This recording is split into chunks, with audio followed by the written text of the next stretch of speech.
Robert Pattinson est le pire Batman au cinéma. C'est ce que vous auriez pu m'entendre dire une dernière fois, le soir du 2 mars 2022. Il est presque minuit, je sors du cinéma après 2h55 de projection du renouveau Batman par Edward Cullen. Près de 3 heures de film que j'avais appréhendé comme une majorité de la salle ce soir-là, et qui avait, malgré tout, fini par me convaincre. Non seulement que c'était un bon film, mais que celui qui aurait dû être le pire des Batman s'est avéré être le meilleur.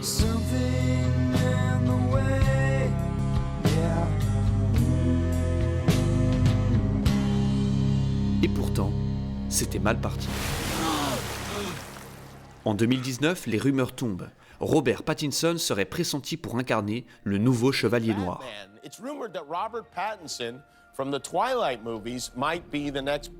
L'annonce se confirme et immédiatement, les réseaux s'embrasent. What the fuck? Robert Pattinson's Batman? Où le mec de Twilight joue Batman. Au scandale de voir Robert être le nouveau Batman. On ne comprend pas. Rien de bien surprenant pourtant. L'univers des comics n'a jamais été tendre avec ceux qui osent incarner ces icônes. Heath Ledger avait été descendu en flammes pour succéder à Jack Nicholson en Joker. Sauf qu'en plus des fans, Jack Nicholson s'y met également. Ne comprend pas qu'on confie ce rôle à Heath Ledger et exprime dans la presse sa colère de ne pas avoir été consulté pour donner son avis. Ben Affleck, critiqué avant même le premier plan. Et que dire de Michael Keaton? La licence Batman est sacrée, et les fans n'ouvrent pas la porte à n'importe qui. Mais DC Universe n'a pourtant pas le droit à l'erreur. Après des échecs et des œuvres mitigées à répétition, comme The Suicide Squad, Bird of Prey ou encore Shazam, le studio a besoin d'un nouveau héros à la hauteur. Et qui de mieux que le héros préféré du public pour relancer la révolution? Mais alors que le public commence doucement à envisager Pattinson avec curiosité, l'acteur rejette de l'huile sur le feu. En pleine interview pour GQ, il déclare « Je ne m'entraîne pas.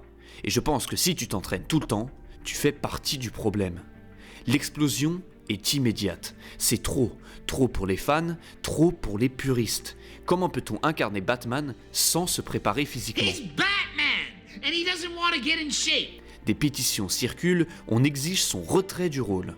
Pattinson devient le symbole de ce que les fans ne veulent pas voir.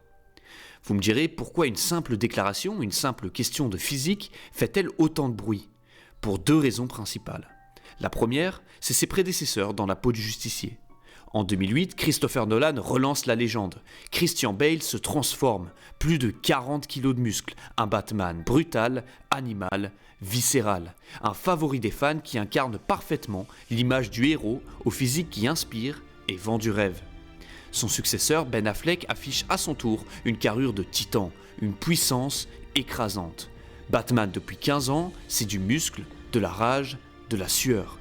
Et à côté de ça, on sort d'une décennie entière de Marvel, 10 ans de surenchère d'acteurs qui nous présentent à chaque opus un physique de plus en plus imposant, des transformations physiques extrêmes. Chris Hemsworth, Chris Evans, Hugh Jackman, le public est habitué, conditionné. Un héros doit être sculpté. Le corps est devenu un costume à part entière. 9 months of chicken breast and broccoli, steamed vegetables, and occasionally some brown rice.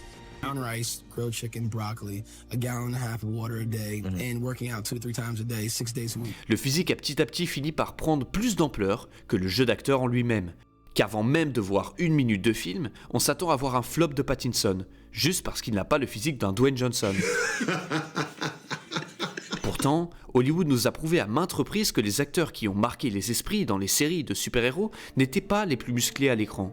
Robert Downey Jr. Wow. That's RDJ? Shut up. Since when? Robert Downey Jr., par exemple, légende du MCU, en tant qu'Iron Man pendant plus de 10 ans, n'a pas vu la couleur d'un Oscar avant d'abandonner l'armure d'acier au profit du costume 3 pièces dans Oppenheimer, qui empochera 5 Oscars, dont celui du meilleur acteur. Robert Downey Jr.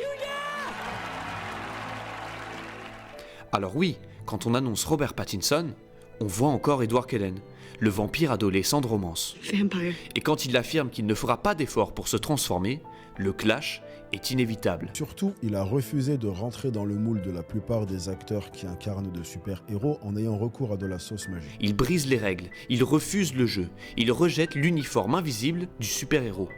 Et c'est peut-être ça, le début de son vrai combat. There's ways to reinterpret that character, I mean, an infinite number of ways. This is the maybe 9th or 10th Batman movie, and it does feel incredibly different. Mais au-delà du combat de Pattinson, parlons du combat de Matt Reeves.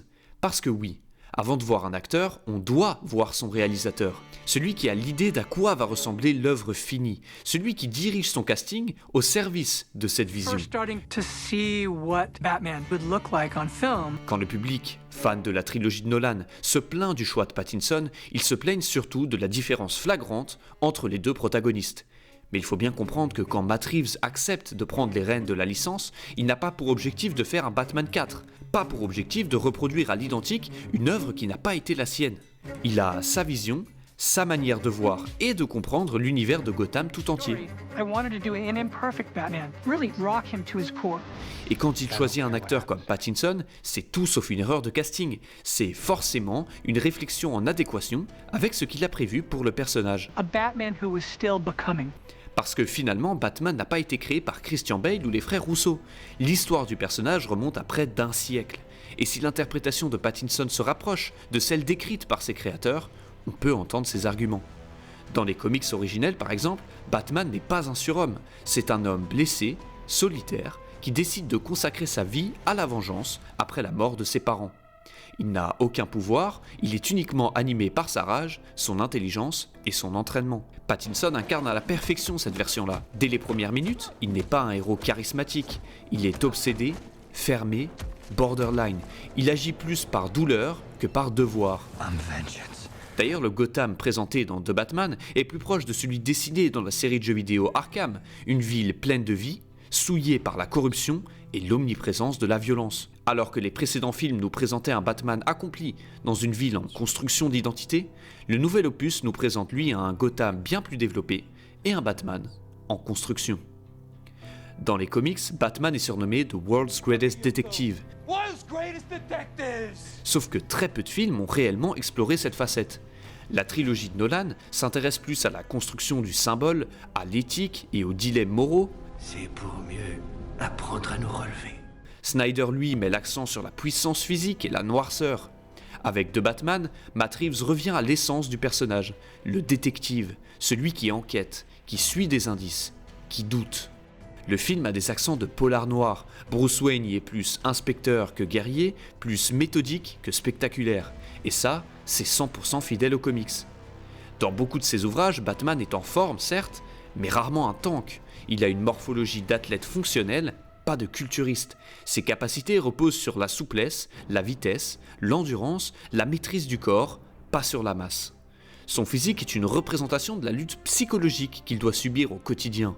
Des hématomes, des cicatrices, dans un désir de vengeance constant, Bruce Wayne est régulièrement roué par les coups, et à l'instar de son identité, son physique lui aussi est en construction. Et même lorsqu'il ne porte pas l'armure du Chevalier Noir, beaucoup de films présentent Bruce Wayne comme un playboy milliardaire, séducteur et charismatique. Mais dans les comics modernes, cette façade devient de plus en plus creuse. On découvre un homme épuisé, qui se perd dans son alter ego et rejette sa propre identité civile. Dans The Batman, Pattinson rejette totalement le rôle de Bruce Wayne. Il n'est que Batman. Il ne va pas en soirée, il ne joue aucun jeu, il s'isole. Dépressif et torturé, incapable de faire la paix avec lui-même, incapable de savoir où Bruce Wayne commence et où Batman finit. Le Batman de Pattinson frappe fort.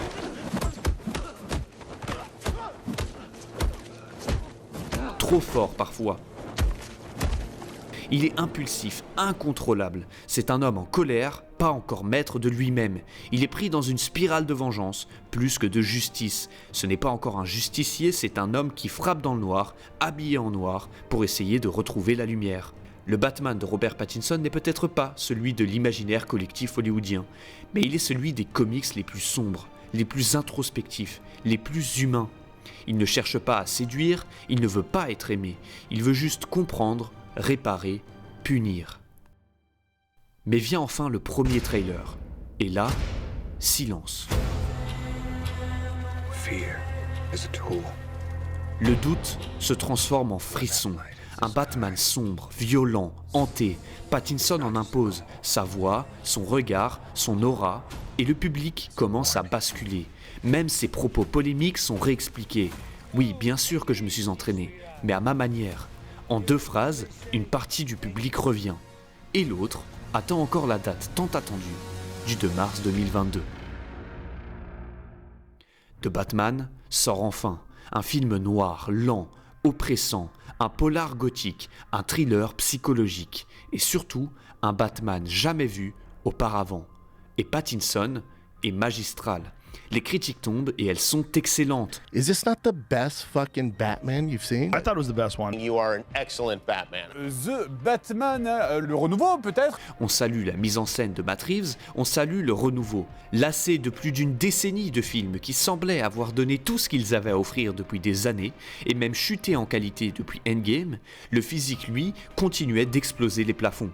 Dwayne Johnson sous la peau de Black Adam a atteint le paroxysme du physique, dans un film attendu par des fans depuis des années.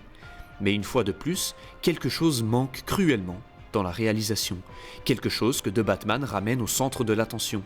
Le réalisme, le jeu d'acteur, l'immersion dans la fiction, la profondeur du scénario, et surtout, l'interprétation. Pattinson a gagné, il a conquis les fans, les journalistes, les sceptiques, tout ça sans jamais céder à la caricature. Il a refusé les règles, il a défié les standards, il a pris un risque immense, et il a prouvé qu'un rôle, qu'un super-héros, ça ne se résume pas à un physique, une couleur de peau ou une voix, mais bien à une compréhension du personnage, un passé, un présent, un futur. L'interprétation, c'est rentrer dans la psychologie du personnage et y inviter le public avec lui. Ce n'est pas une coïncidence si Pattinson est le 9e Batman différent dans la saga. Ce n'est pas non plus une coïncidence qu'à chaque nouveau représentant, le public a peur de voir son successeur prendre sa place. Parce qu'entre George Clooney, Michael Keaton, Christian Bale ou Pattinson, chacun ont apporté à l'œuvre une compréhension différente du personnage, n'en rendant pas un moins cohérent que l'autre, mais plutôt chacun d'entre eux qui rajoute une pièce au puzzle d'une entité plus grande qu'un physique ou qu'un jeu d'acteur. You've still been part of something really special. Well, I don't want to be like the worst one. That's what I get remembered. Robert Pattinson est peut-être le Batman le plus humain que le cinéma ait connu. The Batman de Pattinson, c'est un pionnier pour mener la marche vers une nouvelle génération d'acteurs. Le Batman qu'Hollywood avait besoin. Et c'est peut-être pour ça qu'il est le meilleur. Le meilleur jusqu'au prochain.